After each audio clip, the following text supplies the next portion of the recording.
पूर्ति और पवन अपने नए घर की पूजा के लिए हवन में बैठ गए थे। पंडित जी गणेश पूजा करने के बाद मंत्रोच्चारण करते हुए हवन कुंड प्रज्वलित कर रहे थे, किंतु लकड़ियां आग नहीं पकड़ रही थीं। कई बार प्रयास करने के बाद आखिरकार हवन कुंड में अग्नि प्रज्वलित हुई और इसी के साथ हवन शुरू हो गया। अचानक उन्हें अंदर के कमरे से किसी के दरवाजा पीटने की आवाज सुनाई देने लगी। आवाज लगातार बढ़ती जा रही थी। जब काफी देर तक वही आवाज सुनाई पड़ती रही तो पंडित जी अपनी पूजा बीच में रोक कर बोले, लगता है कोई अंदर कमरे में बंद हो गया है, आप जाकर दरवाजा खोल दीजिए। पवन ने कहा, लेकिन घर में तो हम 4 लोगों के अलावा कोई है ही नहीं। हम तीनों यहाँ बैठे हैं और हमारी बेटी संजू सामने गार्डन में झूला झूल रही है।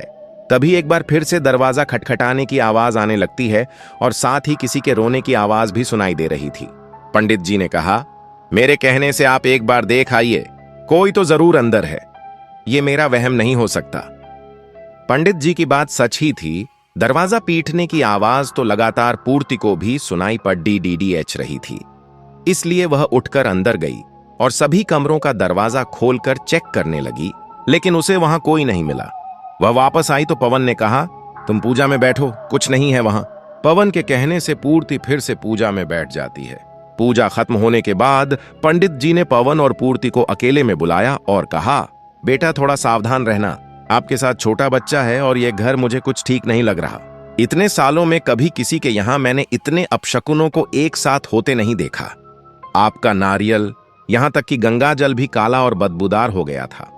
जब मैं पूजा का जल आपके घर में छिड़क रहा था तो एक कमरे में मुझे करंट जैसा झटका महसूस हुआ।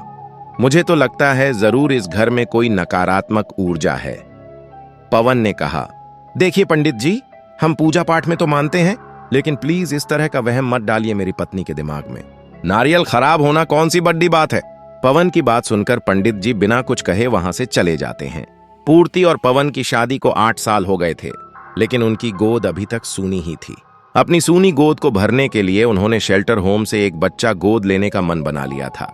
पूर्ति और पवन जब शेल्टर होम पहुंचे तो वहां की मैनेजर ने उन्हें बारी बारी से सभी बच्चों से मिलवा दिया। तभी पूर्ति की नजर एक कोने में बैठी बच्ची पर पड़ डली।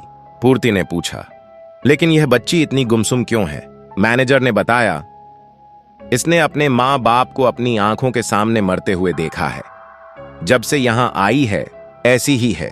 पूर्ति को उस पर तरस आ गया और उसने पवन से कहा, हम इसे ले चलते हैं, हमारे साथ रहेगी तो शायद नॉर्मल हो जाएगी। और इस तरह संजू उनके जीवन में आई थी।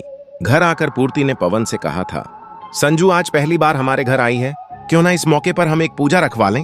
घर की शुद्धि भी हो जाएगी और संजू को भगवान का आशीर्वाद भी मिल जाएगा। इसी वजह से उन्होंने हवन रखवाया था।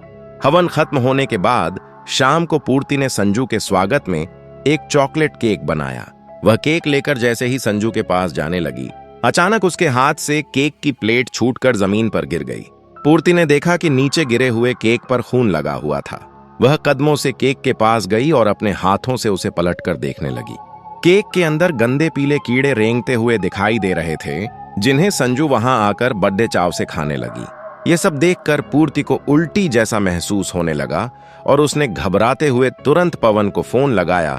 इस घर में मुझे बहुत डर लग रहा है पवन, मैंने खुद संजू के लिए चॉकलेट केक बनाया था, न जाने कहां से उस पर खून आ गया और कीड़े चलने लगे। पवन ने उसे समझाते हुए कहा, अरे तुम बेकार में डर रही हो, जरूर कोई कीड़ा ओवन में रहा होगा, उसी का खून लग गया है। रात के 9 बजे का समय था। पूर्ति संजू को उसके कमरे में छोड़कर किचन में खाना बना रही थी। तभी पूर्ति को गार्डन से झूले के हिलने की आवाज आने लगती है। उसने खिड़की से बाहर देखा और कहा, संजू बेबी, इतनी रात को आप गार्डन में क्या कर रही हो? चलो अंदर आओ। लेकिन जब पूर्ति गार्डन में उसके पास पहुंची तो उसने देखा कि संजू झूले पर बैठी हुई कुछ खा रही है। उसके हाथ में मांस का एक कच्चा टुकड़ा था, जिसे वो चॉकलेट की तरह आराम से झूलते हुए चबा रही थी। उसके मुंह, हाथ और कपड़ों पर खून लगा हुआ था। पूर्ति ने चिल्लाकर पूछा, यह कहां से मिला तुम्हें? तभी पूर्ति की नजर झूले के पास गई। वहां पर एक छोटा सा बिल्ली का बच्चा खून से लथपथ पड़ा हुआ था, जिसके टुकड़े जमीन पर फैले हुए थे। यह देखकर पूर्ति की सांसें उखड़ने लगीं। उसने तेजी से संजू का हाथ पकड़ा और घसीटते हुए उसे घर के अंदर ले आई। संजू के कमरे में पहुंचते ही पूर्ति ने देखा कि संजू तो पहले से ही अपने कमरे में आराम से बैठी हुई ड्राइंग बुक में कलर कर रही है। एक पल को तो उसे अपनी आंखों पर यकीन नहीं हुआ। ऐसा कैसे हो सकता है कि जो बच्ची बाहर थी वो पहले से अंदर बैठी है? पूर्ति ने झटके से उस संजू का हाथ छोड़ा जो वो बाहर से लाई थी, लेकिन वहां कोई नहीं था। पूर्ति डर के मारे अपने कदम पीछे हटाने लगी। इससे पहले कि वो कमरे से बाहर निकल पाती, कमरे का दरवाजा एक तेज आवाज के साथ अपने आप बंद हो गया। पूर्ति डर से चिल्लाने लगी, संजू बेटा आप कहां हो? संजू बेटा मामा के पास आओ, संजू। तभी बाहर से पवन की आवाज सुनाई देती है, पूर्ति! संजू कहां हो तुम दोनों? पवन की आवाज आते ही संजू के कमरे का दरवाजा अपने आप खुल गया। पूर्ति दौड़ाकर कमरे से बाहर निकलती है और पवन का हाथ पकड़ाकर जोर जोर से रोने लगती है। पवन ने कहा, पूर्ति होश में आओ, क्या हुआ? संजू कहां है? पूर्ति घबराते हुए उंगली से संजू के कमरे की ओर इशारा करती है। पवन अंदर जाकर देखता है कि संजू कमरे में ड्राइंग कर रही है। पवन ने कहा, क्या हो गया है तुम्हें? वह तो आराम से ड्राइंग कर रही है, पूर्ति रोते हुए कहती है। पवन, पंडित जी की बात सच थी। इस घर में कोई भूतिया साया है जो संजू का रूप ले रहा है, लेकिन पवन उसकी बात का विश्वास नहीं करता। पूर्ति जिद करते हुए कहती है, मेरा यकीन और पक्का होता जा रहा है, मेरा यकीन करो, हमारी बच्ची खतरे में है। उसने पहले ही बहुत कुछ झेला है, अब हम इसके साथ कुछ बुरा नहीं होने देंगे। पवन उसे शांत करते हुए कहता है, तुम शांत हो जाओ, पहले खाना लगाओ, मैं संजू को लेकर आता हूं। हम जल्दी ही कोई और घर देखकर उसमें शिफ्ट करने की कोशिश करेंगे। पूर्ति जाकर किचन में खाना लगाने लगती है। पवन कमरे में संजू को लेने जाता है। संजू को गोद में उठाते हुए पवन की नजर उसकी ड्राइंग बुक पर पड़ी रहती है। संजू ने जो ड्राइंग बनाई थी उसे देखकर पवन के हाथ पांव ठंडे पड्डी डेच गए। संजू ने एक भयानक राक्षस की तस्वीर बनाई थी जो अपने हाथों से कच्चा मांस खा रहा था। पवन तुरंत संजू को सीने से चिपकाकर दौड़ते हुए किचन में पूर्ति के पास जाता है और कहता है, पूर्ति तुम सही थी, मुझे माफ कर दो, मैं नहीं जानता कि यह सब क्या है, लेकिन कुछ तो गलत हो रहा है यहाँ। 3 साल की बच्ची ऐसी ड्राइंग क्यों और कैसे बनाएगी? एक काम करो, हमारी पुरानी काम वाली मेड रेखा को फोन लगाओ। वह तो शायद पिछले कई सालों से इस घर में काम करती थी ना, उसे जरूर पता होगा कि इस घर का इतिहास क्या है। पूर्ति तुरंत अपना फोन निकालती है और रेखा का नंबर डायल करती है। जैसे ही फोन पर घंटी जाती है, रिंगटोन की आवाज उनके अपने ही घर के अंदर से सुनाई देने लगती है। दोनों हैरान रह जाते हैं कि रेखा के फोन की आवाज उनके घर के अंदर से क्यों आ रही है। पवन कहता है, तो क्या 2 दिन से उसका फोन हमारे घर में छूटा हुआ है?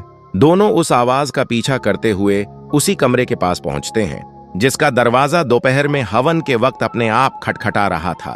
पवन धीरे से उस कमरे का दरवाजा खोलता है। जैसे ही दरवाजा खुलता है, एक बेहद गंदी और सड़ी हुई बदबू का झोंका उनके दिमाग को झकझोर देता है। सामने का नजारा देखकर दोनों की चीख निकल जाती है। कमरे के फर्श पर काम वाली मेड रेखा की खून से लथपथ लाश पड़ी हुई थी जिसे बुरी तरह नोचा गया था, और उसके पास ही उसका फोन बज रहा था।